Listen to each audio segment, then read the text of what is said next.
Welcome, friends. This is Harshad Parekh inviting you to listen to some of my short writings on philosophy, religion, psychology, spirituality, education, Krishnamurti, and nature. I hope you have a good listening. This is audio tape number 76. Article 476. It is about, is psychological independence possible?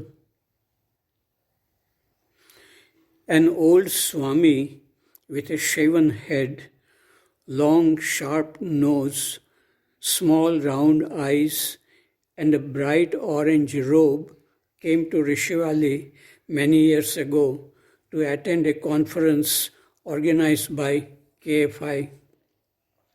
He was passionate in communicating his ideas, but was too authoritative and stuck in the groove of denials. He denied everything because he did not want to be influenced by impermanent things around him. This denial gave him the feeling that he was an individual and independent. After the discussion, I asked him why he was denying everything. Is it not thought, will, desire, ego that denies?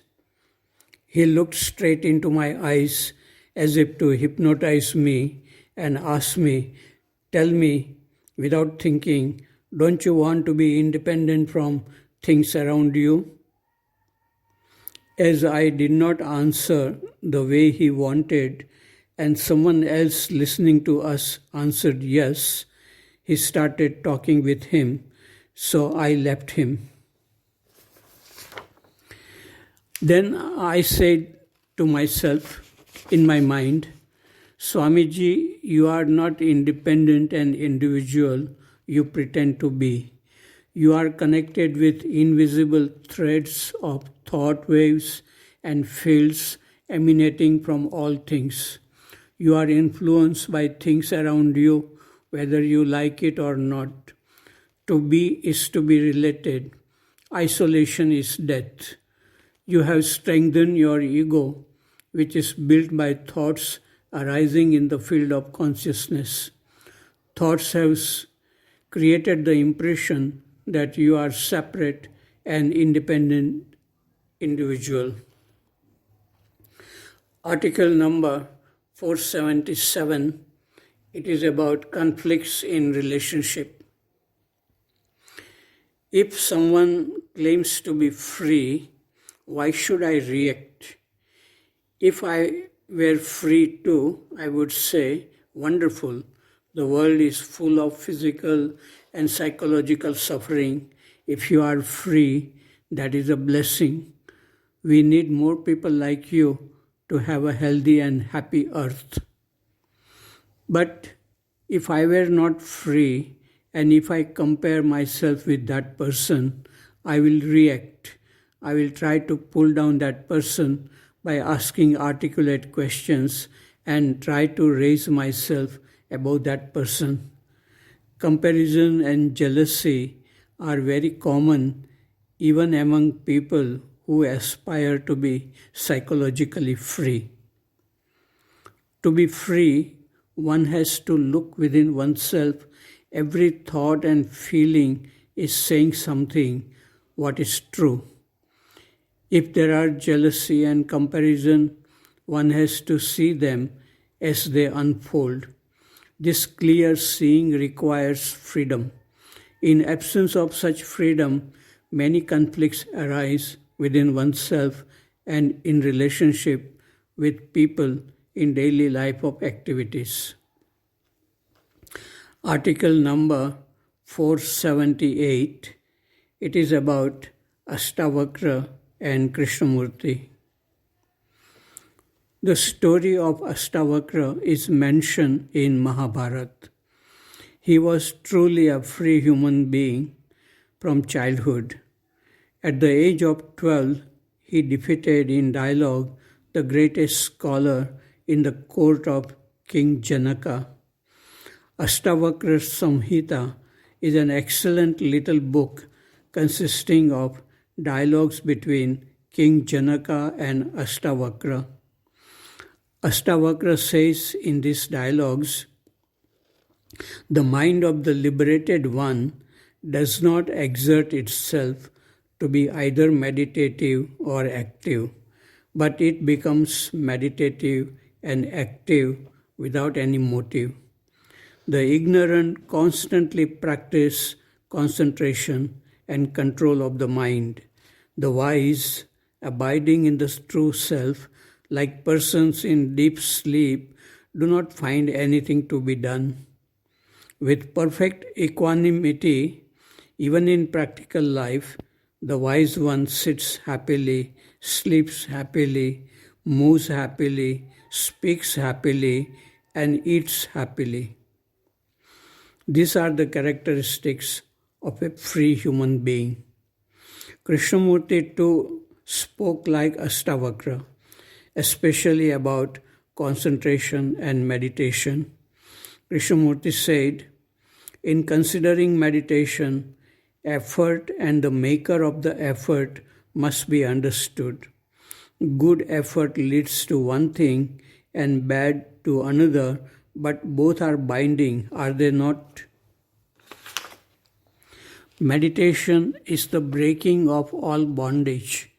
Meditation is the breaking down of the experiencer, which cannot be done consciously. If the experiencer is broken down consciously, then there is a strengthening of the will, which is a part of consciousness. Silence of the mind cannot be brought about through the action of the will. There is silence when the will ceases. This is meditation. Mind is time and thought cannot uncover the measureless. Article number 479, it is about Krishnamurti and Osho. A friend shared a video with me. I listened carefully. Osho speaks well. He had a high regard for Krishnamurti, but he felt that people who were attracted to Krishnamurti were mostly intellectuals. They appreciated Krishnamurti's teachings and felt very proud of themselves. But they got stuck with logic only and could not go beyond intellect to intelligence. Krishnamurti can help some people who have the ability to see within themselves what is hidden beyond his words. That is called intelligence. Osho was giving sannyas to his disciples.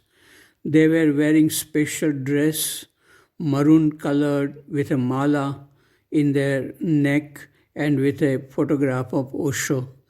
Krishnamurti reacted to this naturally and thought that it was very childish.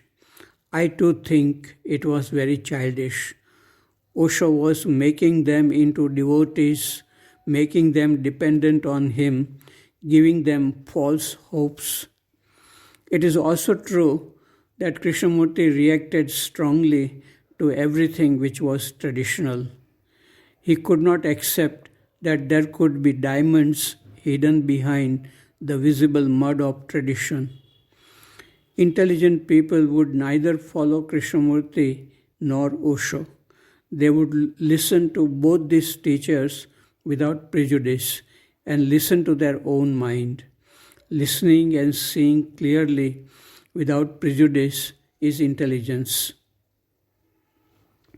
Article number 480, it is about an assembly in Rishi Valley. If a student asks me, what do you enjoy most in Rishi Valley? I would say morning assemblies, especially on Mondays, Wednesday, and Fridays, when we sing and listen together devotional songs. The whole school is there. there is a feeling of being together. And when the singing starts, I listen to the words and the feelings behind the words.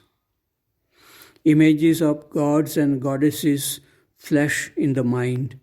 The mind seems to expand and it soars high in the infinite sky. It is wonderful to move on the waves of sound. I hope you enjoy this assembly as much as I do.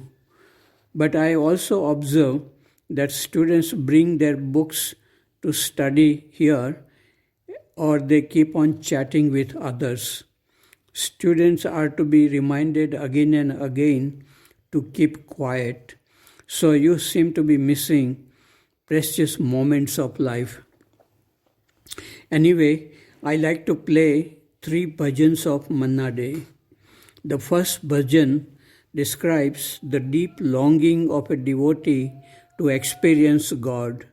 An artist or a poet is not content to carry on the daily activities of life like a machine. He desires to experience something new which will give meaning to life. True creativity does not come as long as a person is bound to the finite materialistic world. He must soar effortlessly in the infinite sky of silence. Here is a song which expresses the yearning of a poet to see God face to face. Ramakrishna and Mirabai yearned to see God. Nothing else mattered to them. They both were considered mad by mediocre society. Their sufferings were as creative as their joy. The first bhajan here is Bhai Banjana Vandana Sun Hamari from film Basant Bahar. If by chance the desire of a poet for enlightenment is fulfilled, how does he feel? This feeling is expressed in this bhajan by Manna Day. The poet feels that his body has become like a musical instrument through which divine music flows. His body has become a temple of God. The body is illumined with bright light. This is the bhajan. Tan ke tambure mein do, सांसों के तार बोले, जय राधे श्याम श्याम, जय Sita Ram Ram. I do not know if you look at the stars, flooded sky on a dark night and wonder how those stars and galaxies came into existence, who created matter and who gave birth to life. These are mysteries, and no matter how much science tries to unravel the mystery, it will remain a mystery. This mystery stretches our imagination, and so life is meaningful. Here is the last song by Manna Day, Upar Gagan Vishal, Niche Gehra Patal, from film Mashal. Thus I spoke in the assembly on August 24, 1991.